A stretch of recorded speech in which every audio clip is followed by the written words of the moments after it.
पुणे महापालिकेच्या या नूतन सभागृहाचं 17 जानेवारीला शरद पवारांच्या हस्ते उद्घाटन करण्यात आलं। या कार्यक्रमासाठी विशेष निमंत्रित आणि नगरसेवकांसाठी मराठमोळ्या धाटणीचे फेटे भाड्यानं मागवण्यात आले। दिवसभर कार्यक्रमात फेटे घालून मिरवणाऱ्या नगरसेवकांनी कार्यक्रम संपल्यानंतर भाड्याच्या फेट्यांसह घर गाठलं। हे पुणेकरांच्या पैशाची 100% उधळपट्टी आहे।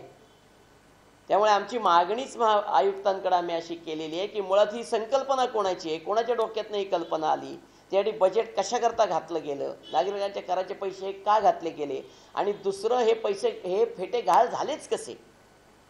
त्यामुळे जे जबाबदार अधिकारी कर्मचारी आहेत त्यांची चौकशी करा, त्यांच्या पगारातने पैसे कापून घ्या आणि पोलीस तक्रार नोंदवा की फेटे गहाळ झालेत, चोरीला गेलेत, आणि मग ज्या कर्मचारी नगरसेवक यांच्याकडे ते फेटे सापडतील त्यांची नावं पण जाहीर करा आणि त्यांच्यावर फौजदारी केसेस घाला। गायब झालेल्या फेट्यांबद्दल कंत्राटदारानं आरडाओरडा करायला सुरुवात केली, मात्र कुठेही वाच्यता न होता चोरीला गेलेल्या फेट्यांच्या भरपाईसाठी तब्बल 77,000 रुपये स्थायी समितीच्या बैठकीत मंजूर करण्यात आले। महत्त्वाचं म्हणजे प्रत्येक विषयावेळी पाहायला मिळणारा सत्ताधारी आणि विरोधक असा भेदभाव यावेळी अजिबात जाणवला नाही। नावानिशी असं कधी समोर येत नाही, कारण कुणाचे आले आणि कुणाचे नाही आले असं काही नावं गोळा करताना काही कुणाची नावं लिहून घेतलीत आणि त्याचे आलेत असं काही डिटेल कोणाला मिळणार नाही।